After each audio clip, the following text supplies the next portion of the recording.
بكم من خلال هذه الفترة التي نتمنى أن تستفيدوا منها حضراتكم.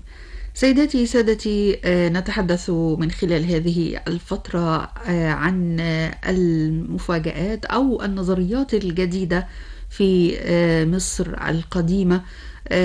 دائما علم الآثار سيداتي سادتي يعتمد على الدليل أو الدلائل والقرائن، وهو علم مشاهدة. يعني دائما المواقع الأثرية ما تحتاج إلى مشاهدة بشكل كبير، لا يصلح أن تقرأ نظريا من خلال الكتب والمراجع فقط لا غير، ولكن لابد من المشاهدة لأن عليها معول كبير في استيعاب هذه الحضارة.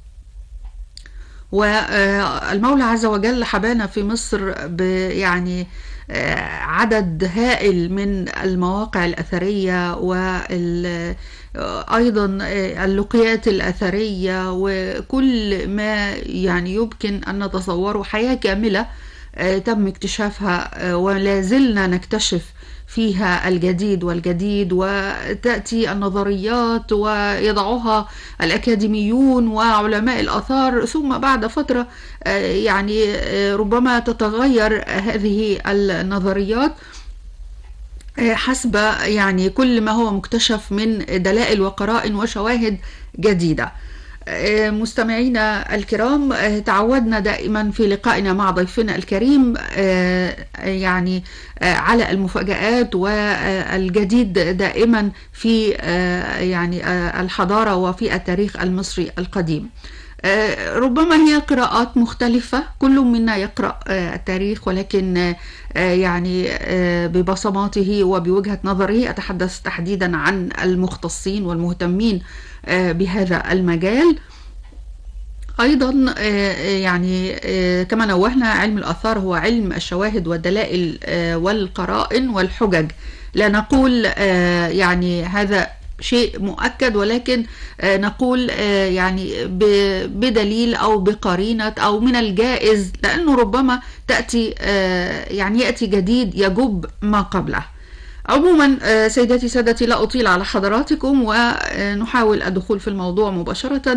نرحب أولا بضيفنا الكريم الدكتور بسام الشماع، عضو الجمعية التاريخية والجغرافية وعضو اتحاد الكتاب والمحاضر الدولي،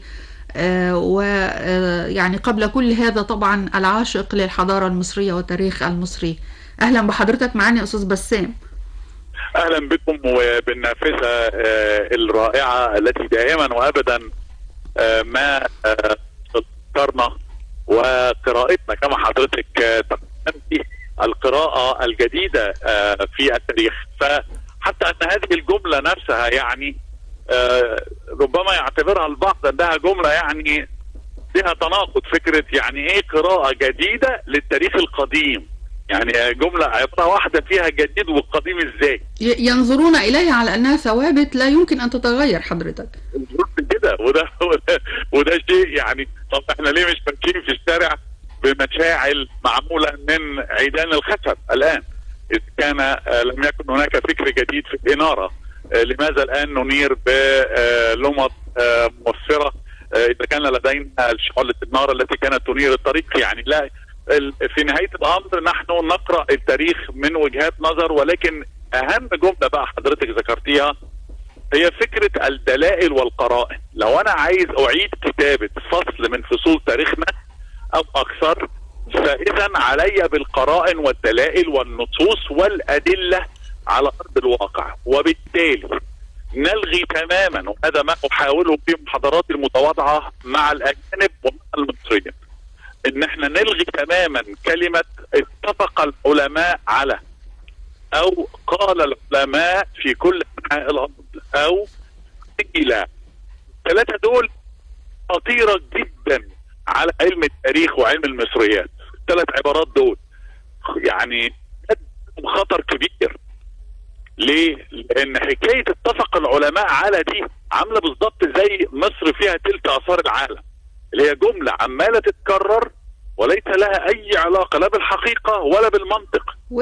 وحضاره، وجمله تانية بعد اذن حضرتك، وحضاره 7000 سنه دي قاتله.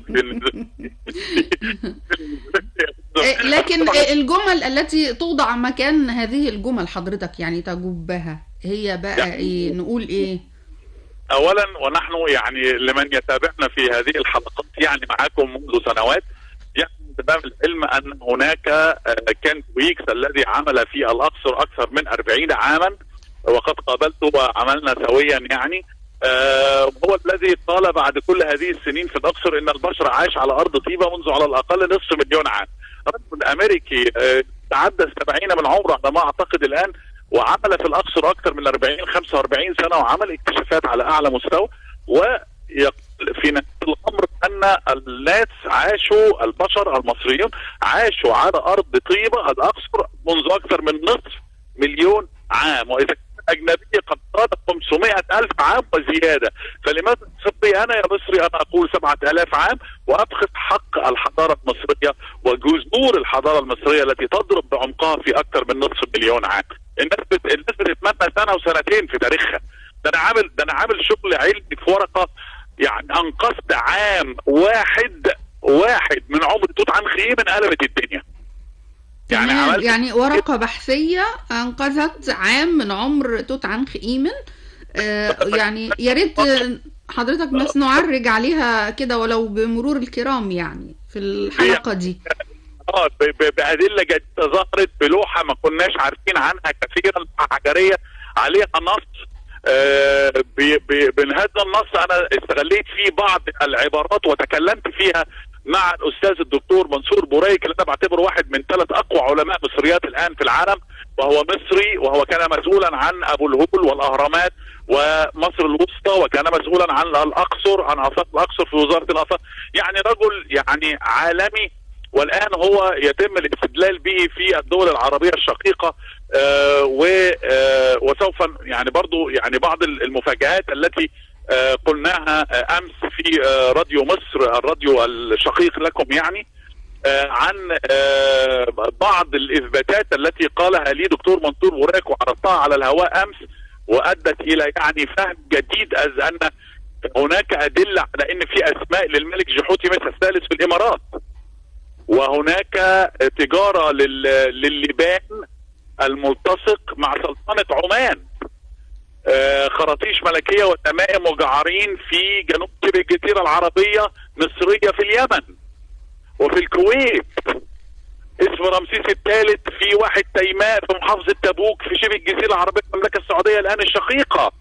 يا جماعة التاريخ كله بيتعاد كتابته يا جماعة. طيب ده معناه، معلش دكتور، ده معناه انه نفوذ يعني نفوذ مصر في هذه المنطقة في هذا الوقت، ولا تقصد ايه؟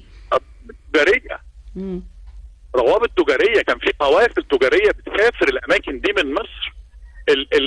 الخارطة الاقتصادية، شوف الكلمة اللي جاية دي يا جماعة، الخارطة الاقتصادية للتاريخ المصري التجاري، عمرك سمعت جملة زي دي؟ أصبح الآن واضحا جدا أنه قد وصل إلى الإمارات والكويت الآن. حلو؟ بالاكتشافات، بالتمائم والخراطيش الملكية. مين بيأكد الكلام ده؟